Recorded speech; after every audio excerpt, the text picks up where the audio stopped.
Halo teman-teman, terima kasih atas waktu dan kesempatan yang diberikan kepada saya untuk mempresentasikan pra-proposal saya dengan judul Analisis Kandungan Besi pada Air Sumur Gali, Kelurahan Maubeli, Kabupaten Timur Tengah Utara. Nama saya Elfrida N. Kafoni dengan NPM 521912. Bab 1 Pendahuluan.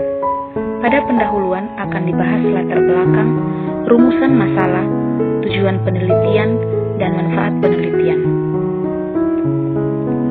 Yang pertama, latar belakang. Air merupakan zat yang paling penting dalam kehidupan setelah udara. Oleh karena itu, sumber air sangat dibutuhkan untuk dapat menyediakan air yang baik dari segi kuantitas dan kualitasnya. Di Indonesia, umumnya sumber air minum berasal dari air permukaan, air tanah, dan air hujan. Termasuk air permukaan adalah air sungai dan air danau, sedangkan air tanah dapat berupa air sumur dangkal, air sumur dalam, maupun mata air. Di sini yang menjadi masalah yaitu kandungan besi secara berlebihan pada air. Logam besi merupakan logam esensial yang keberadaannya dalam jumlah tertentu sangat dibutuhkan oleh organisme hidup, namun dalam jumlah berlebih dapat menimbulkan efek negatif seperti menyebabkan bau, warna kuning pada air, dan berasa. Yang paling berbahaya yaitu beracun. Yang berikut yaitu rumusan masalah. Berdasarkan pada penelitian yang dilaksanakan, maka rumusan masalah pada penelitian ini sebagai berikut. Yang pertama, bagaimana pengaruh besi yang berlebih terhadap sumur air gali. Yang kedua, apakah kadar logam besi dari air sumur gali telah memenuhi standar kualitas air minum dan apakah masih dalam batas aman untuk dikonsumsi masyarakat sesuai dengan Peraturan Menteri Kesehatan Nomor 497//per/Angka Romawi 7/2010. Tujuan penelitian untuk mengetahui pengaruh besi yang berlebih pada air sumur gali. Yang kedua, untuk mengetahui kadar logam besi dan standar kualitas air sumur gali. Yang berikut, manfaat penelitian.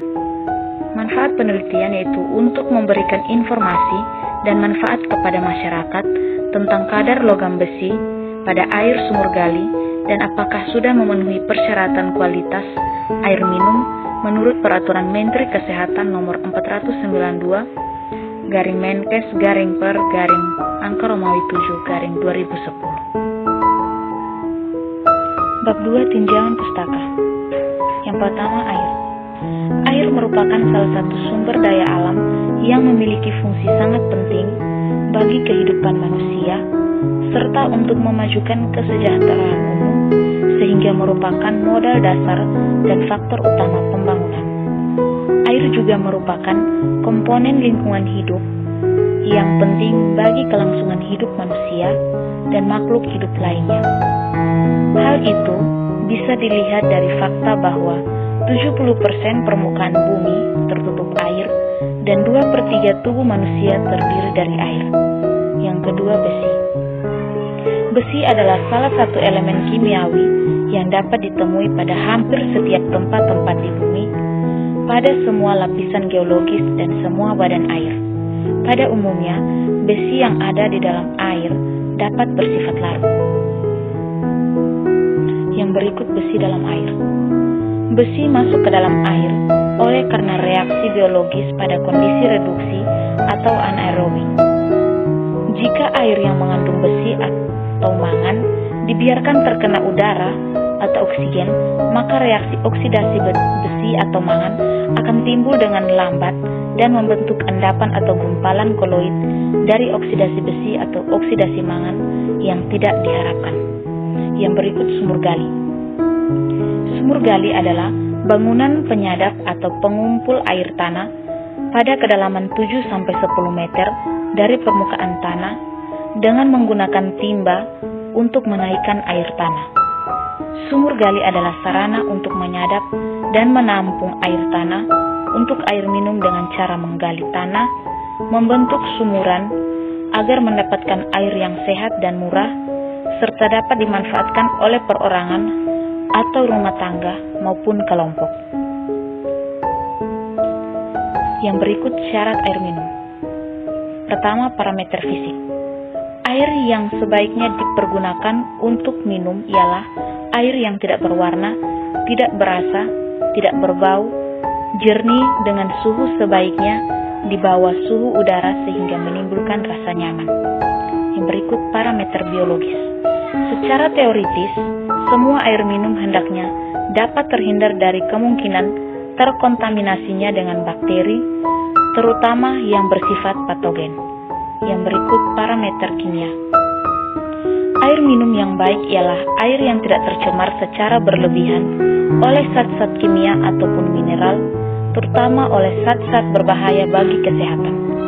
Selanjutnya, diharapkan pula zat ataupun bahan kimia yang terdapat dalam air minum tidak sampai menimbulkan kerusakan pada tempat penyimpanan air. Sebaliknya, zat ataupun bahan kimia yang dibutuhkan oleh tubuh hendaknya harus terdapat dalam kadar yang sewajarnya dalam sumber air minum.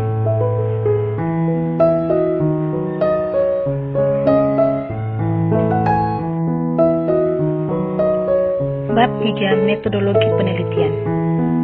Yang pertama yaitu waktu dan tempat. Penelitian ini akan dilakukan pada bulan Januari sampai Juni 2022 bertempat di Laboratorium Dinas Kesehatan Kefamananu, Kabupaten Timur Tengah Utara. Alat dan bahan yang akan digunakan yaitu yang pertama alat, pipet volume, labu ukur 25 mili, gelas kimia, gelas ukur, waterbed, kuvet, buret, bola karet, dan pipet tetes.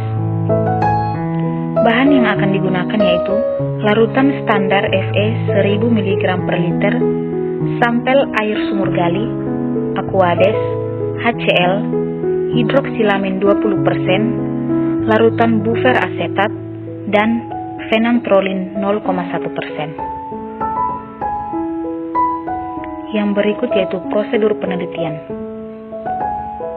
Yang pertama yaitu analisis sampel air sumur gali dalam kemasan dengan parameter Fe. Yang pertama, sampel air sumur gali.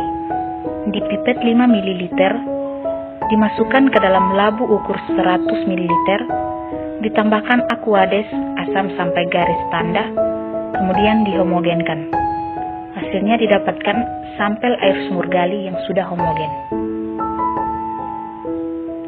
Yang kedua yaitu penentuan kadar logam besi.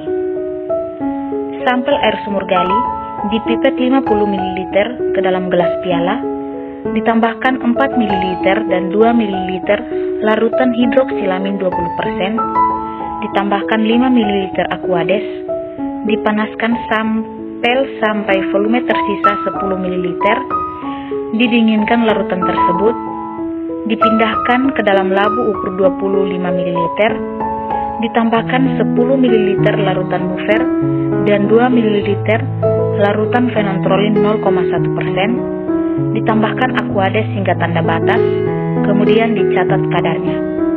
Didapatkan kadar Fe. Yang berikut daftar pustaka dapat teman-teman lihat pada slide.